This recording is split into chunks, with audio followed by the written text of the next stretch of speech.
My name is Katie Whitcraft, and my partner, Maria Pinar, we founded ScaleSpark AI because we found a gap where a lot of startups operationally needed help. So we created a scale stack that we install for businesses. And we're very excited to be hosted by University Lab Partners. I'll let Maria do her introduction, and then we'll get going. Yeah, no, thank you, everyone. And so glad to see so many people here talking about operations. We know it's not normally the sexy subject, and it always feels like grudge work. But I mean, part of the reason we founded this company is as an investor as well. I'm an operating partner with a fund that does pre-seed through Series A investments, not in life sciences, but in the fintech in Africa, fintech industries in Africa and other developing markets. But yeah, I do look at a lot of pitch decks. I do advisory on fundraising. I'll also with a lot of founders, and that covers all industries. And part of the frustration I know that us as investors have is when we start seeing, especially in early growth, that revenues are flat because operations has not been taken care of. And operations is really something that can kill your company if you're not careful. So it is imperative to start looking at operations very early on and start automating as soon as you can. And that's why we started ScaleSpark, is to really help bridge that gap, because all of you are extremely busy needing to focus on growing your company and customers, not what tools you should be using for your business, how to integrate these and all the other things. So that's why we love building a Spark stack for you that help your company operate efficiently. But I'd love to also understand if everyone can just in chat just post, are you a founder? Are you operations person? Are you both? It would be good to just understand a little bit where you are sitting. And maybe just a quick comment on what compelled you to come to an operations workshop. Got some startups. And Bharat, if you can also just let us know, are you a founder of a startup? Are you all roles? All roles in startup. I like that. That's how operations feels a lot. Yeah, we do have sympathy of a startup. Okay, so it looks like we have a whole number of founders. Yeah.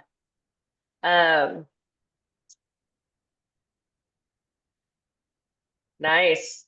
Oh, prepping. Jose, I like it. Getting a jump on it. That's really important. So as Maria said, operations are so big. They can kill your startup before you can even see it coming.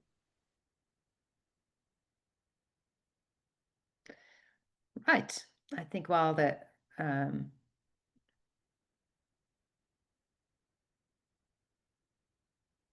concept to production, yes.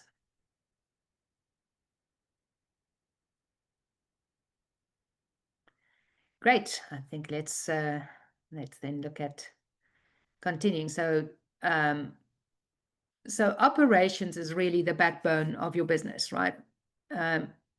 And what happens a lot of time, everyone is so focused, especially early stages, and we get it all, we're all founders as well, is it feels rather overwhelming and you just don't have time to spend. So when operations start taking about 60 to 110 hours of your day, whether it's financial reporting, and as I say, as investors, we do care quite a lot about accurate financial reporting, that then you're starting to spend way too much time on operational manual tasks. So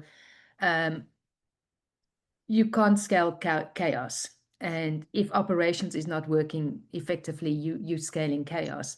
So if you want to grow to be smoothly and be able to add more customers and people in, you need to have repeatable operations. And typically the foundation is your financial operations first, and then all the others that you need to get there fast, right? Yeah. Sorry about that, guys. I dropped off for a second, but I'm back. So let's start in on how do you define ops? Ops is a big term. A lot of people talk about operations, but we get a question very often, what does operations mean? And to us, when we're looking at this, it's anything and everything in a business that requires a process and a system. So if you think about that, that is literally everything a business does. It's how your communications go from one department to the next. And in life sciences, it includes how you document your research, how you're dealing with all of your product cycles and things like that. It's marketing, it's sales, it's communication, anything with a process and system. So operations is really an overarching category that can include a lot of different things, but it's about the teamwork. It's about how, like I said, you go from one department to another. It's about systems, building that efficiency and effectiveness in a system. And really, it's about problem solving. It's about the workflow. How does it get from here to there? How do you have that transparency and consistency across the organization that lets your workflows move?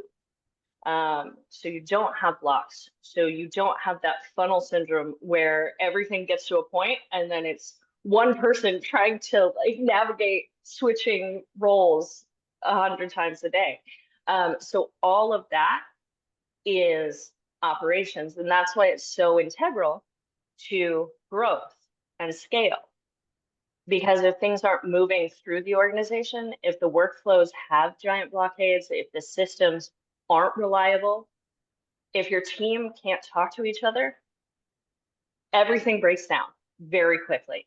And you can't grow because it's impossible with that in the background. And a lot of founders are focused on that.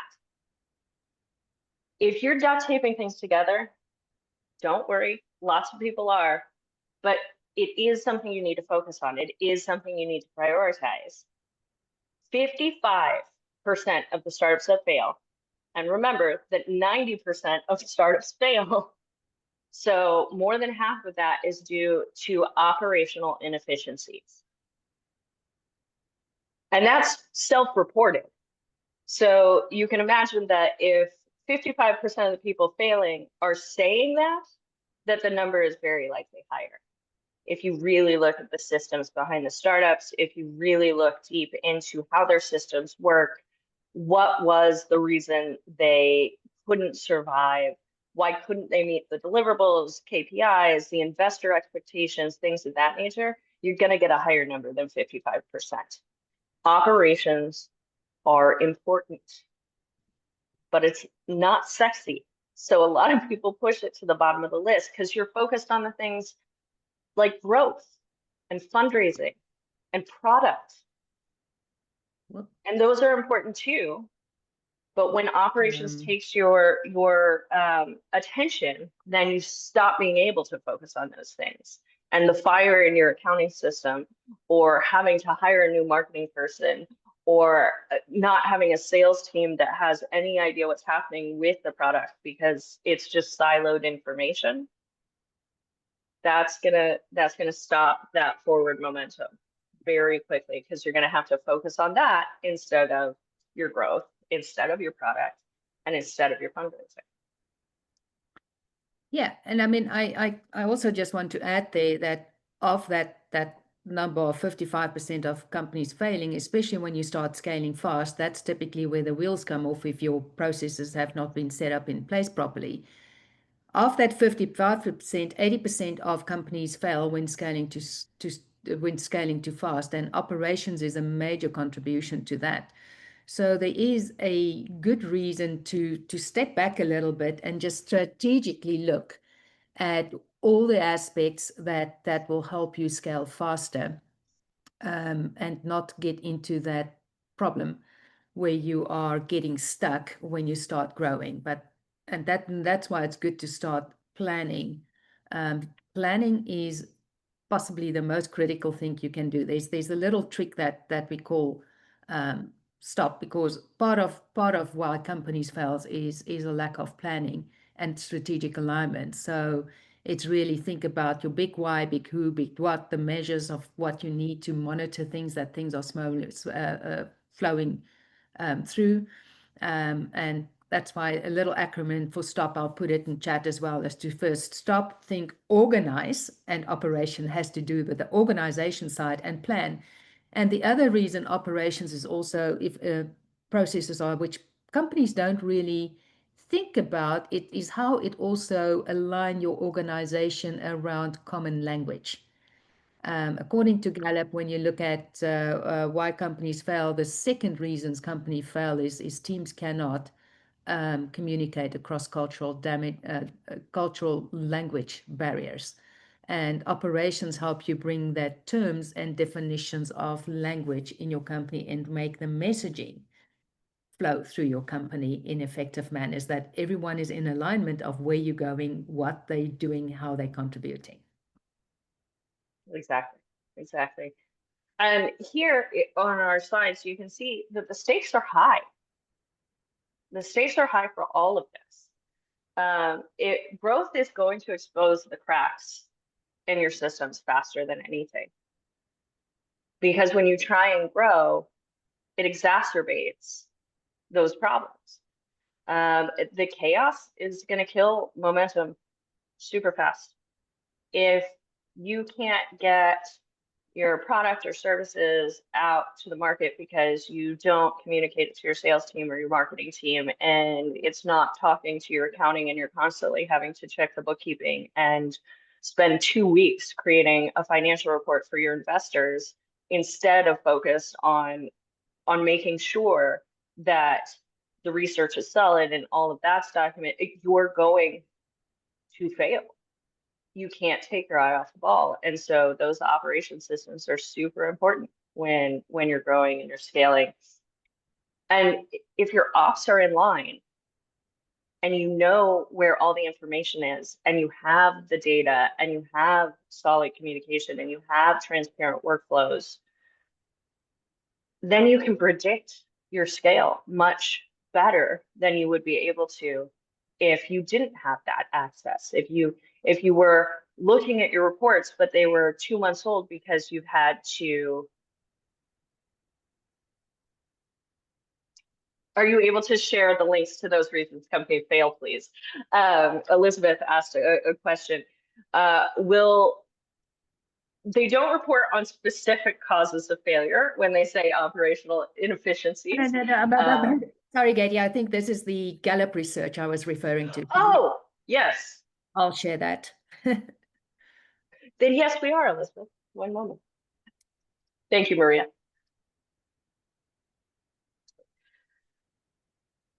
Okay, so let's talk about how you shift in to out of the duct tape mindset, out of that, like, oh my God, let's just grab a system and use it because we don't have time to think about it.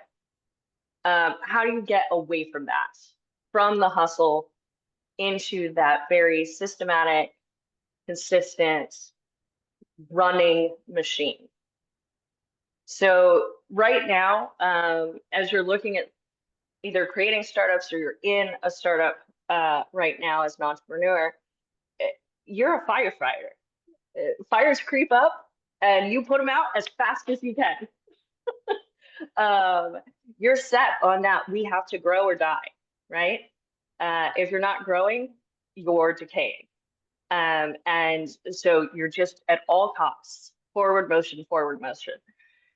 And it's exhausting. That's all you do all day. 80 hours a day, 80 hours a day, 80 hours a week, just constant, working on that startup, getting it built, doing all of that back end, trying to figure out the accounting, figure out the hiring, look at the product, talk to the team, all of those different pieces, right? And look at that comment that Maria put in the chat. Stop. You have to stop and reorient. You need to think of yourself as the architect. You're not in it. Your hands aren't in the kitchen making the dough. You're directing traffic, right? You need to think about that process-driven execution, and organize and plan for those systems that run without you. We're in an age where platforms and operation systems and generative AI and AI as a bigger perspective all can take these systems and move them forward without you having to have your hands deep in them. So really think about those systems that work without your hands in them.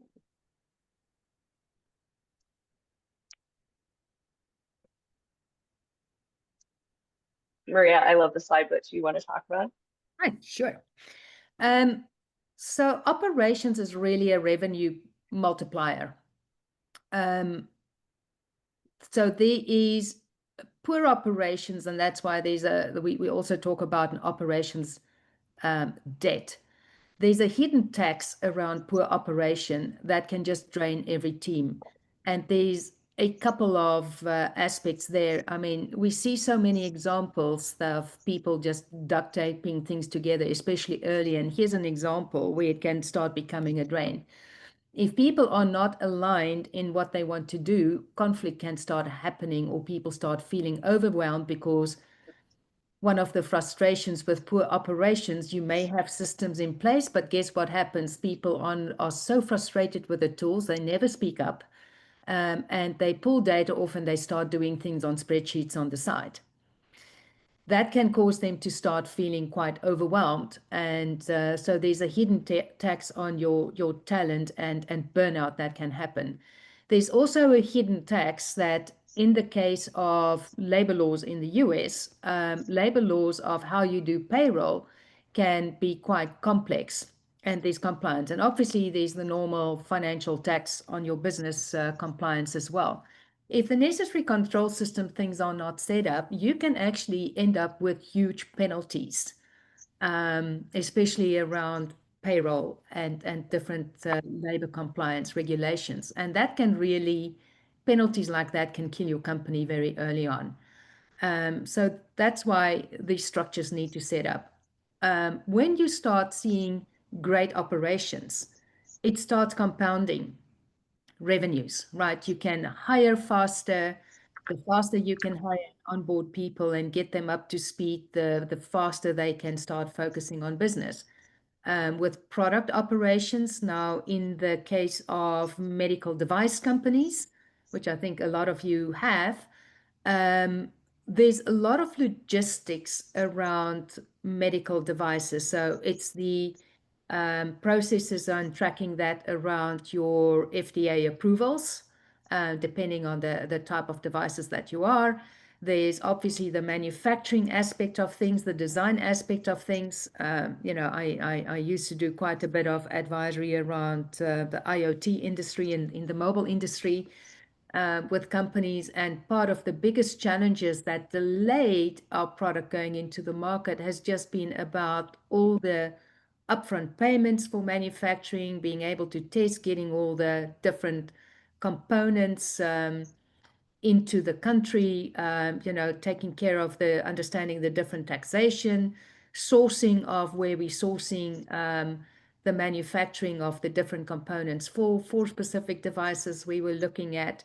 And these are things that you need to do just to thorough research and understand the impact it can have on growth and revenue. And again, operations can help you smooth out. If there's challenges, sometimes things get stuck in customs, right? If you're not flagged early enough on that, you can literally lose weeks because no one paid attention to it. And that's why I say when operations run smoothly, it just feels like everyone can breathe and processes are coming along nicely. And that's why it can accelerate every single business function, right? Yeah. And that's why we say operations is really where your people, your processes start intersecting with one another, and also how you basically get product through. I've literally seen companies lose 6 to 12 months in revenue because they couldn't onboard customers fast enough because they were doing everything manually on how they set customers up, and that hampered sales. Yeah. So it is a revenue multiplier once it's running smoothly. I mean, you can look at a company like Amazon, right? Amazon with their flywheels is just a absolute machine on how they manage logistics and bring new things out, and that helps to drive growth. Yeah. And everyone on this call hopefully understands that life science startups are very expensive anyway. They're at the very top of the bell curve as far as expenses. So if you're running through some of those fines and those fees of not being able to scale, as a life science startup, that just compounds on running through your runway as fast as humanly possible, which is not going to be supportable. With life science startups, you're looking at the costs of labs, specialized labs. The capital costs of people are higher.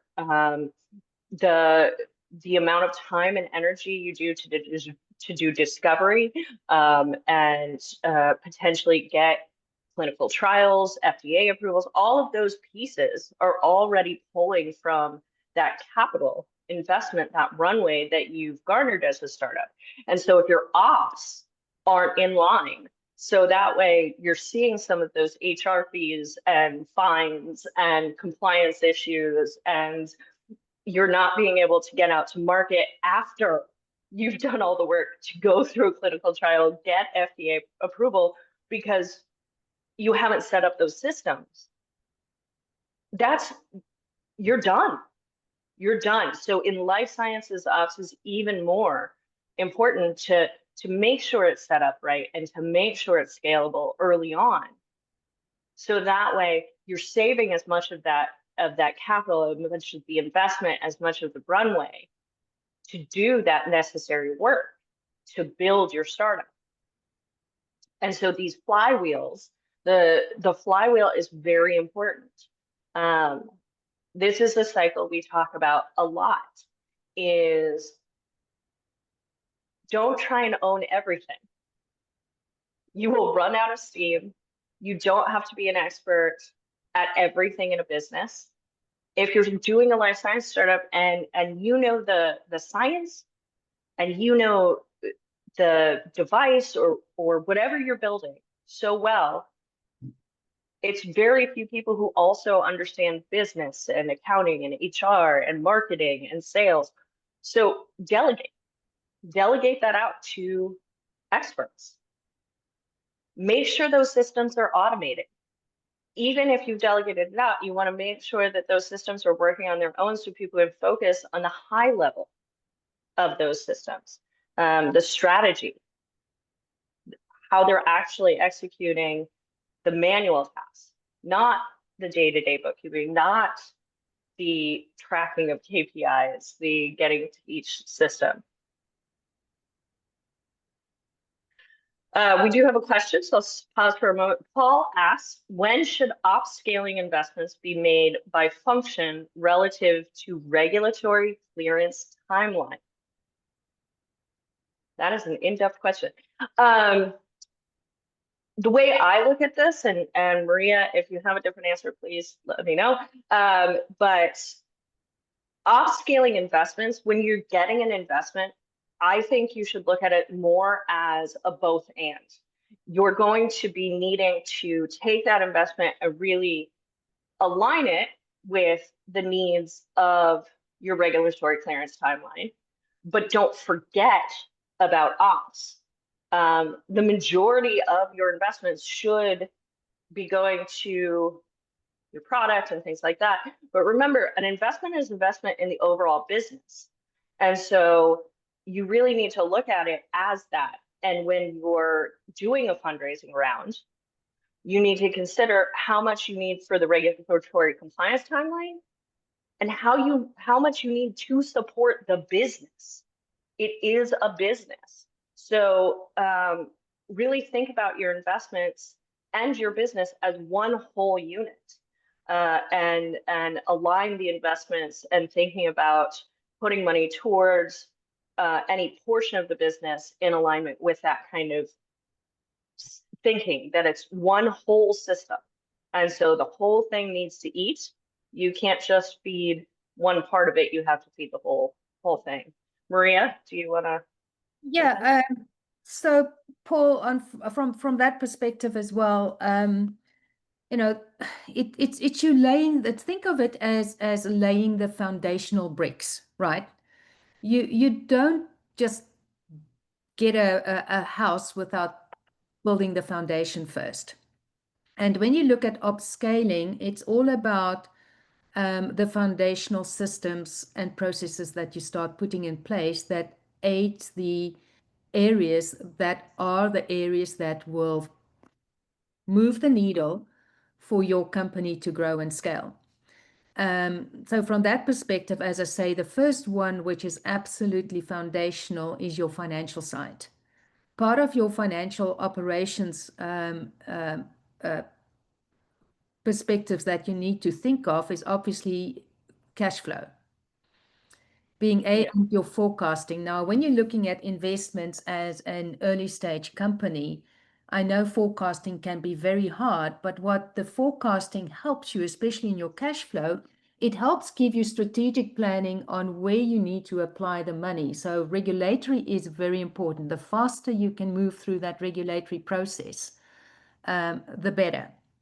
And that might mean a lot of different tasks. So you literally need to break it down, and we'll go a little bit further in detail on how to attack, where to start first. Yeah. But really And with and Paul just added, just so you know, Maria, many cases of overbuilt commercial teams burning cash, waiting for clearance. Understood. And early investments in quality and finance pay dividends forward or yeah. forever. Sorry.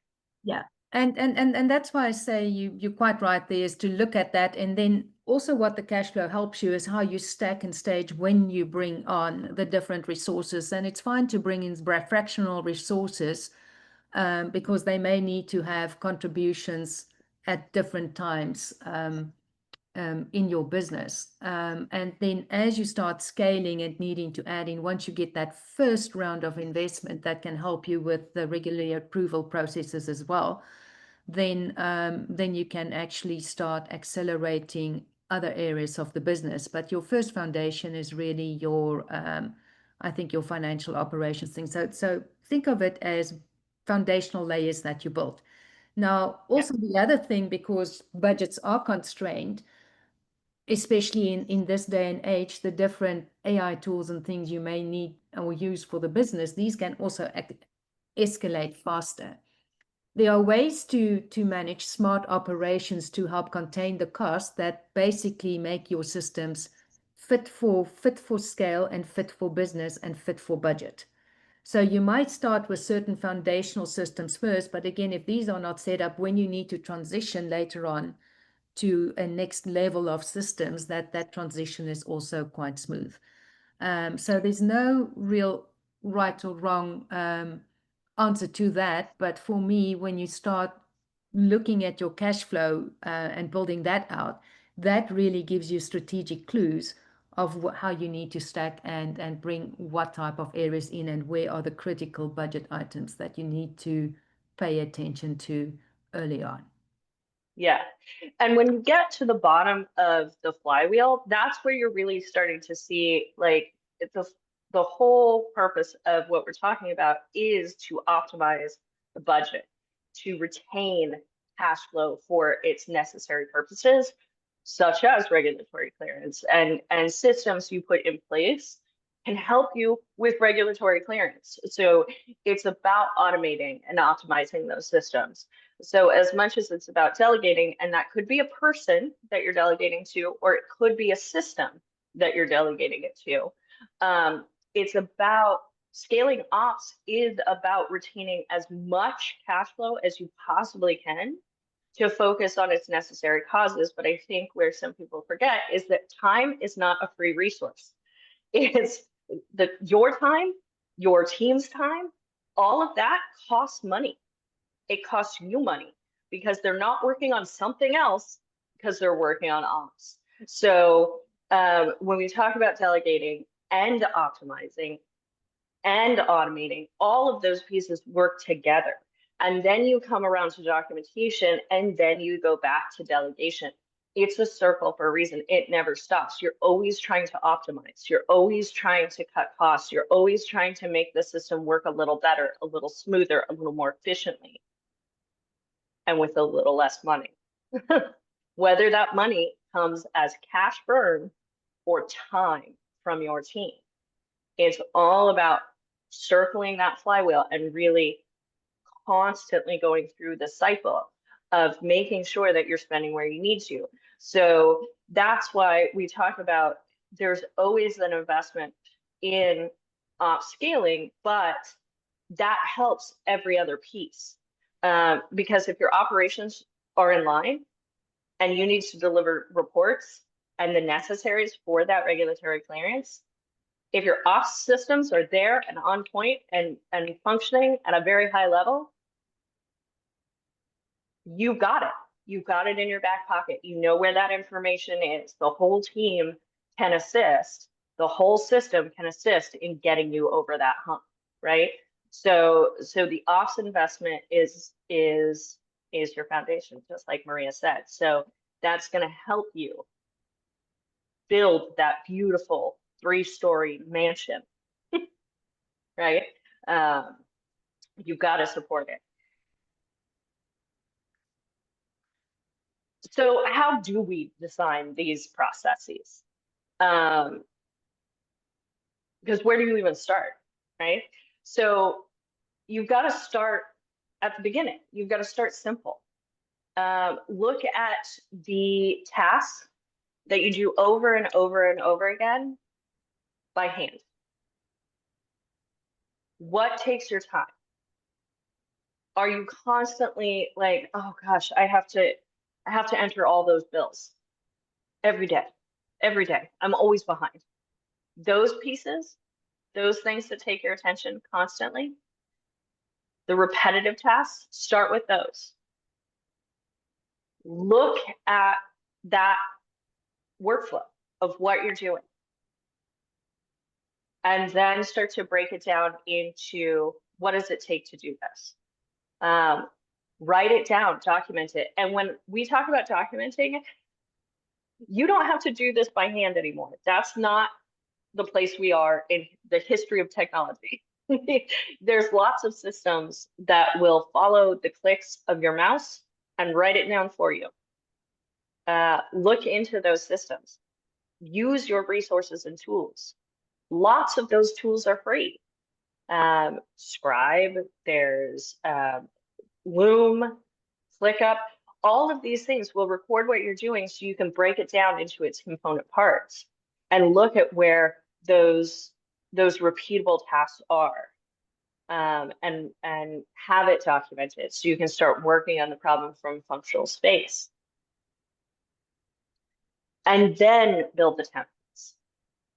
And then from those documented workflows, from that place where you're doing that repetitive manual task over and over again, that's taking your time, that's taking your focus, that's where you start to build the, okay, if this happens, then Y needs to happen. And that's where you start looking for those automations and those optimizations. If X happens every time, if we put it in the system, then Y will just happen. And I don't have to push a button or go to a website or go to another platform. It just happens. And so that's where you start to build those automations and optimizations.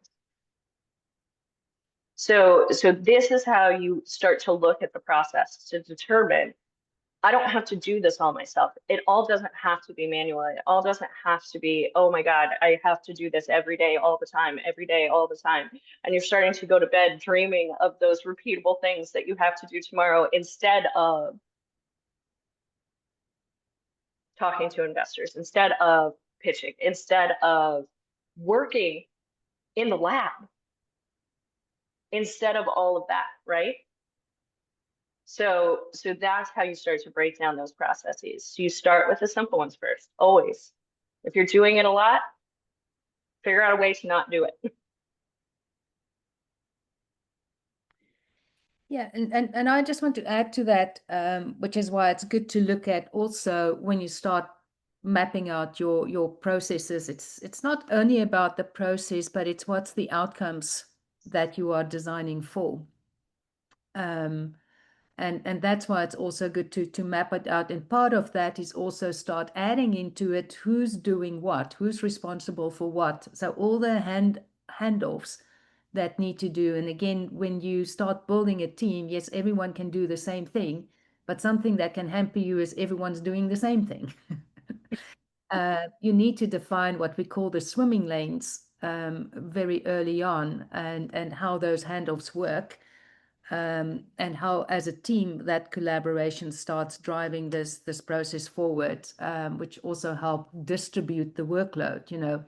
Delegation is a good thing, and that's the other thing I know a lot of early founders start, is that they feel they need to control everything and they don't delegate early enough, which boils back to trusted relationships in the organization. So also to think about that, of the desired outcomes and who needs to do that what, and how that communication flows throughout the process when these handoffs happen. As Katie said, the biggest benefit you can give your company is just capturing documentation, especially with clinical trials and things. You're going to need information. These fabulous AI tools, thank heavens we have AI, but makes things easier for us. But make sure that the AI doesn't start hallucinating new things for you either. So there's certain checks that you need to build in. So it's where do you build the checks in? And that's where when you look at the flywheel, documentation is one of those things. I've literally seen, as companies grown and scaled and people came and went, your initial Kickstarter team may not be there in 2 years' time. You may have new people in, and that knowledge base of information is key. I've literally seen products start failing 10 years down the line because there's been churn, although the product documentation was there, but it never was updated.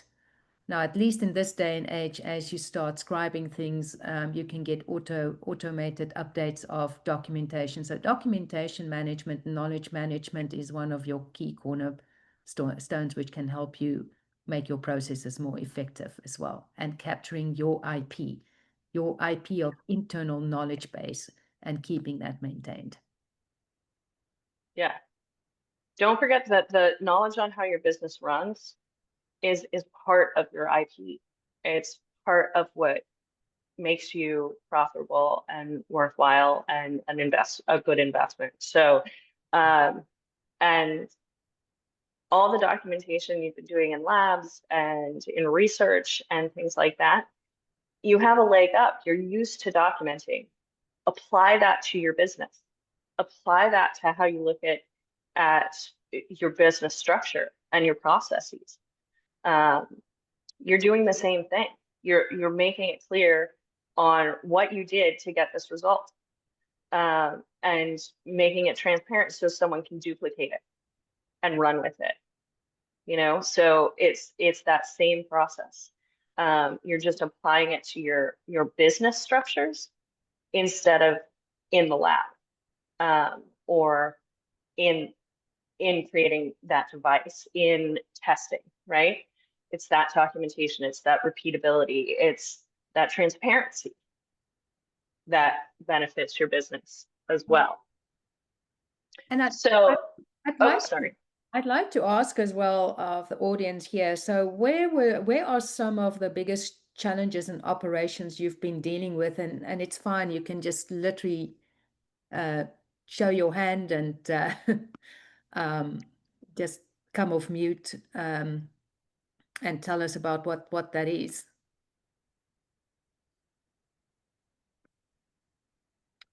Any volunteers? How have you solved that problem? No one? Paul says quality systems force the level of discipline. Extending that mindset to non-quality functions was challenging. So, Paul, if you don't mind just coming off mute and tell us a little bit more about what was challenging around that. Sure. So Paul Strasma, I was the CEO of Capillary Biomedical, and in the 2014 through 2022 timeframe, I actually came from a management consulting background in process and system support. So as a early stage entrepreneur, I constantly pushed my team to over-invest on the system side. And it was fascinating to me how much pushback I got in terms of, don't make that investment yet, you don't need to do that. What I found was that going to the electronic document control systems early, using the document control system to document our accounting processes and controls proved very helpful in the later stages of the company's life. I'll also say that the investments in manufacturing scale up, that was actually what drove the acquisition. So it was looking at it with the end in mind of not just how do we build this lot or the 3 lots for clinical, but the first 10,000 per month level, and showing that we had the disciplined investments in place, we'd reduce the risk on that. That was what created the real value. Yeah, that real value. I like how you put that. The real value is those systems, because it shows that you've de-risked, because you've already, set up for scale. And so the pushback is real, though. Everyone wants to just focus on go, go, go. I had a shift in my quality manager position. I started off with a traditional med device quality manager who, knew how to do it on paper, was willing to support the transition to electronic systems. But when I replaced that individual with someone who had a Six Sigma black belt, it was a completely different mindset. No, this is a manufacturing operation. We are, FDA tells us what's in scope for the quality system, but we still apply Six Sigma mindset to the rest of the business. Yeah. And having a quality person who thinks that way and is willing to color outside the lines of the FDA box was super helpful. And I like, fascinatingly enough, that guy actually now does accounting. Well, that sometimes happen where you see people moving into other roles and doing that. And I think what you're saying there, Paul, is so important, because again, when we look at it from an investment perspective, the one key thing that we look at is the ability of the team to execute. And obviously when you do the investments, everything is driven around KPIs.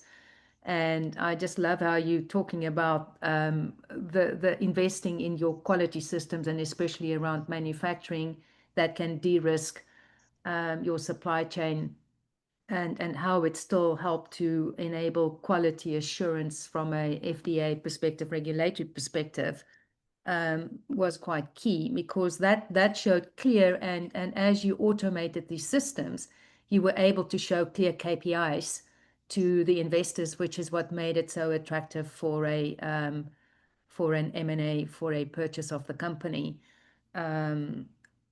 So the planning aspect, and I think it's quite important as well. If you don't know, talk to people who's gone through this challenge before. The best way we learn is by sharing our experiences. So talk to people on how they've solved that, and see how you can apply some of that to your own company. So bring in the experts early is what is a wise investment. I know when even budgets are tight, that's one of the best things that you can do. Yeah, mentorship is key. Listen to other people who've been through what you're going through, and don't be afraid. One of the things that I love that Paul said was, don't be afraid to make a change. If you need to make a change so that things are happening, then make the change. Don't wait and think it's going to get better just by osmosis.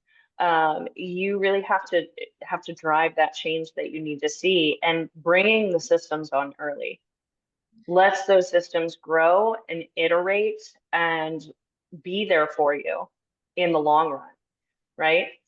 Just like with your products or how you're thinking about your startup, you're not building for tomorrow, you're building for a change in the way we do things, right? So you're building for the long term. Even if you're looking towards M&A or things like that with your startup, you're building a thing, a product, a system, whatever you're building it for usage into the future.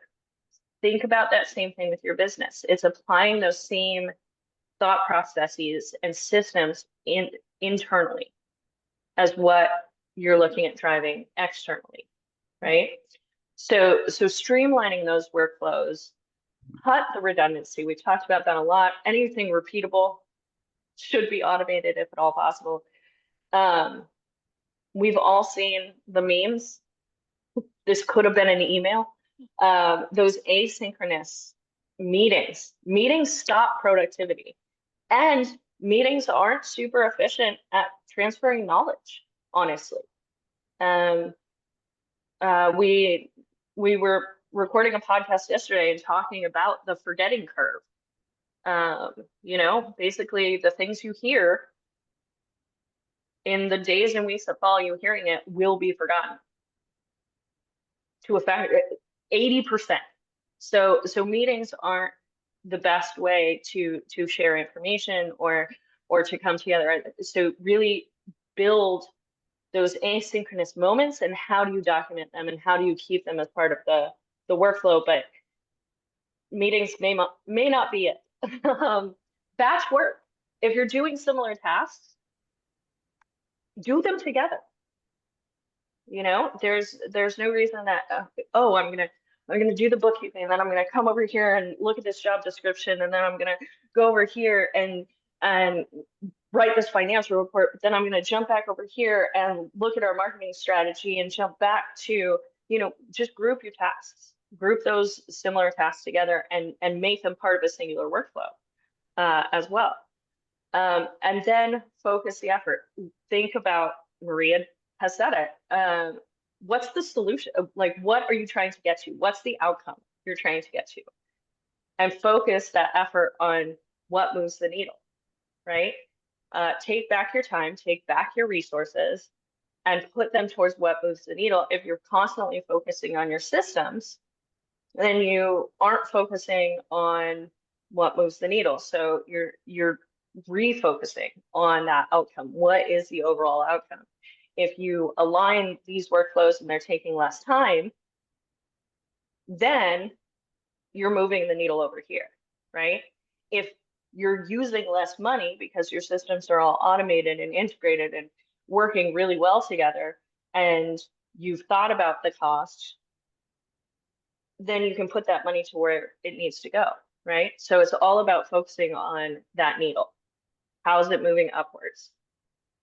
And I also want to add there again, Paul, coming back to your statement, when you have efficient processes and handoffs. Now, one of the reasons why people push back is they feel that it just adds on tasks unnecessary on themselves. And quality, especially when you're dealing with medical devices, is one of the most important things to keep in check. But yes, we can also over-design things.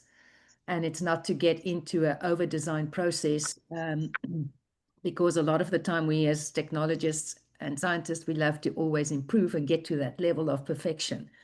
It needs to be good enough to do that. And your operations processes will very quickly give you signals of where things are working well and where things are not working well.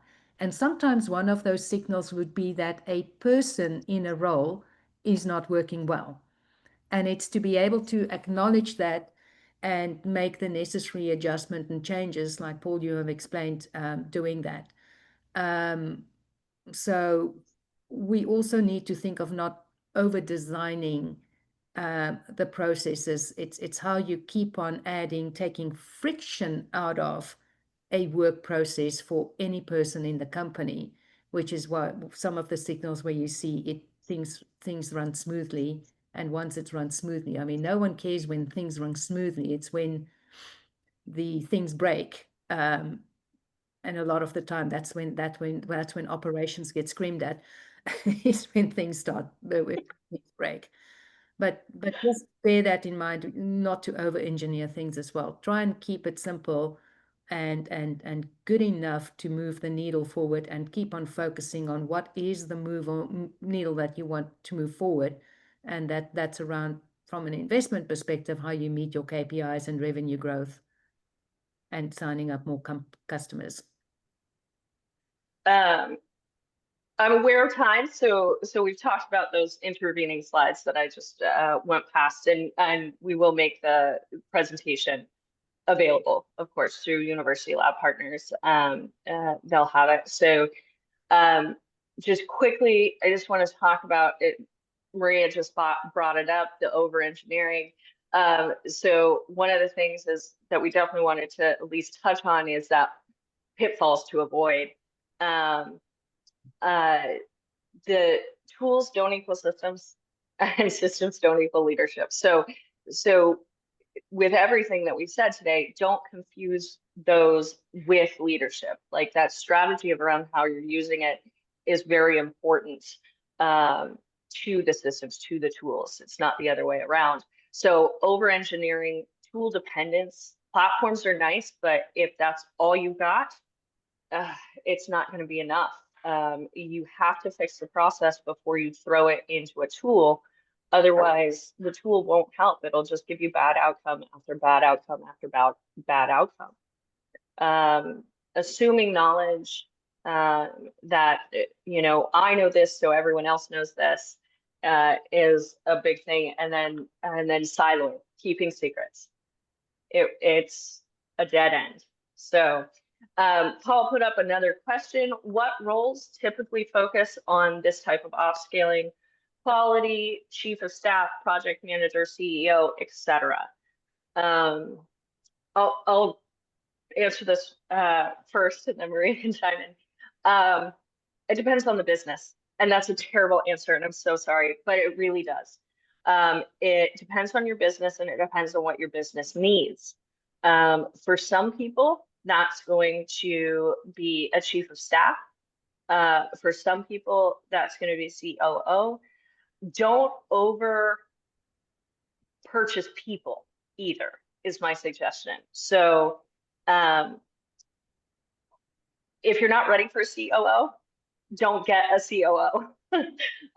That's a very kind of high level specific need. So if you need a systems designer, if you need a process designer, figure out what processes you need first, and then determine what you need to focus on as far as hiring. Hiring is very specific to what you're trying to, it's back to those outcomes. What's the outcome you're trying to get? Do you need an overall ops person? Do you need more of the people side of things and figuring out who's supposed to be responsible? Then that's between an operations director and a chief of staff. Do you need to focus on your quality controls and those systems?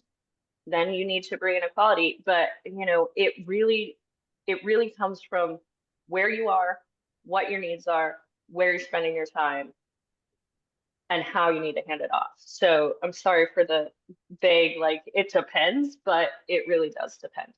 And I think I can add on to it. Yes, it's more of a mindset in roles and preparing to scale. So initially, when you start pre-seed, seed, wherever, depending on also the stage of your company, obviously, if you're dealing with lots of logistics around manufacturing and things, then it helps to bring in a supply chain person in place that can help manage that. You need to look at end-to-end and business operations on where the roles are that will help you scale. And what I'm always looking at and advising a lot of early growth companies is there's a little tool which is like a spider diagram that you can do and ranking skill set from 1 to 5. Some aspects you can bring in fractional resources that can help you strategically get alignment fast. And then obviously you need to implement the tools that underlines the processes that you brought in. So if you're thinking of the top 8 KPIs that will make your company a success, map that with the roles that's needed to drive that success, and map the skill sets out. And then you can determine, okay, from a budget perspective, where do I absolutely need to bring that person in that's critical to the success of the company, or where do I use fractional resources to start scaling that. And as Katie said, it really depends on your company and the critical roles which will move the needle forward. So fractional COOs are good to bring in maybe earlier on just to get strategic alignment. But as I say, then someone needs to basically put that into execution, which is where your systems come in place. And that's also one of the reasons why we look at the systems. Now, a lot of the time, if your initial systems are set up, then the person who's responsible for that function, instead of spending, say, 10 or 15 hours a week on that specific function and reporting and the operational aspect of it, now spends half an hour on that. So it's really, I would say, map out the key resourcing you need. And that's why the one mistake we also see is people feel overwhelmed by tasks, and then they start throwing more people in, aka operations, to do the manual tasks. And they're not hiring the critical resources that help drive the product and scale in the market. So it's a little tool that's just easy to give you that additional insight. And then as you grow and scale, once your fractional resources start spending about, I would say, 20, 30 hours a month on the functions, that's when you need to start replacing that person perhaps with internal hires. And again, that's why your cash flow can help guide you strategically on where that hiring or tools plan or fractional plan is. Yeah. This slide that we're on right now is definitely your next 30 days playbook. If you're currently in a company, if you're planning on starting it, think about doing this right away. Set a 30-day ops goal and then audit your top 5 bottlenecks, or the top things that you think will be your bottlenecks. Choose one process to fully automate and document at least 3 key workflows. And it'll start to give you that perspective on where you need people. This is a playbook to get you to that very critical thinking point of, where do I need to put in a person? Or where do I need help because I don't understand this workflow? Or where do I need help because I don't have time to do that, right? So this playbook will help you. This 30-day exercise will really help you to align yourself on where are the deficiencies in the systems and how can I make them scalable? What do I need to do that?